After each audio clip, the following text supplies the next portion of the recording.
that was a very traditional shop inside. It was one of the favorite shops for the rich and important people. And then they took the place, and it was for Vienna quite a scandal again, because there was something completely modern and not traditional and not important in such an important thing. It's very beautiful inside. So they were not allowed to change anything because it was under,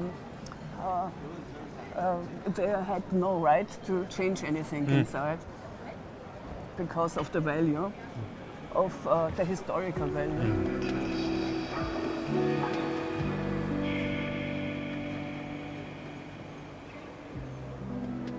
And you know, you can just play with that. It's like a Baroque theater stage transferred into something very up to date. We are sitting here on this stage, which shows symbols of heaven and hell, and of water, fire, earth, and air.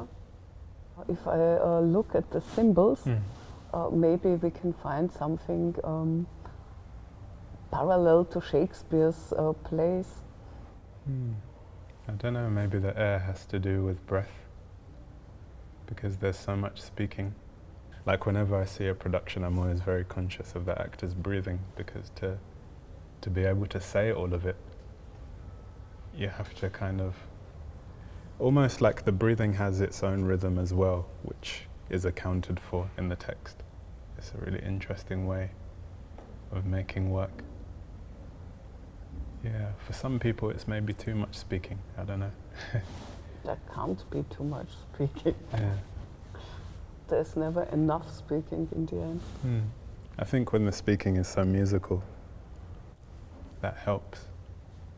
And then that takes it to an elemental process as well.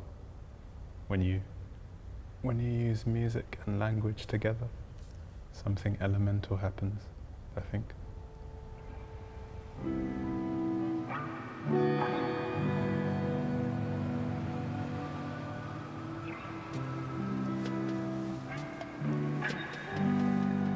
How would you have preferred the story to go in Measure for Measure?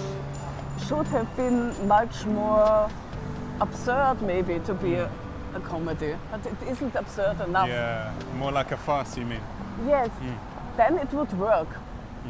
But it's you know, I'm just losing words if I have to think what role the women have. The only goal they have is getting married, both of them. So no, Isabel doesn't want to, but she gets it as a prize at the end for the happy ending that she's marrying the Duke. Yeah. You were saying it's difficult to suggest how Shakespeare could make improvements, but at the same time, I feel like we've gotten to a point with the work that we can make these suggestions, or we can interrogate it a little bit more. We can question it, yeah. Of course, you're right. Because it is so popular across the world that it doesn't really take away from it if we question it.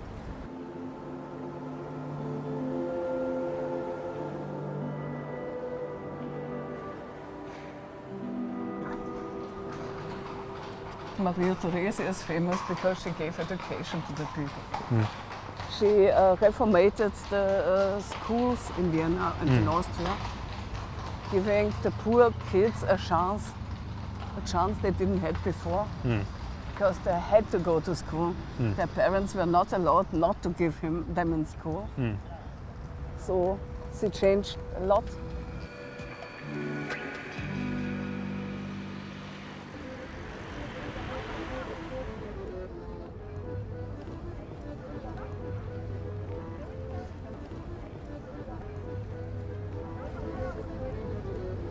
It's amazing how things endure for so many years. Viennese are working on endurance of things. That's very important in Vienna. Because the historical part has a heavy weight here.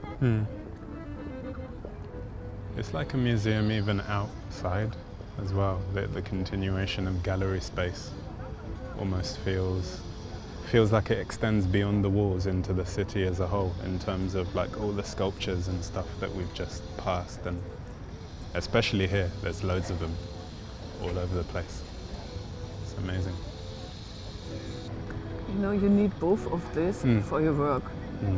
If you're working as an artist, you need to preserve and you need to destroy.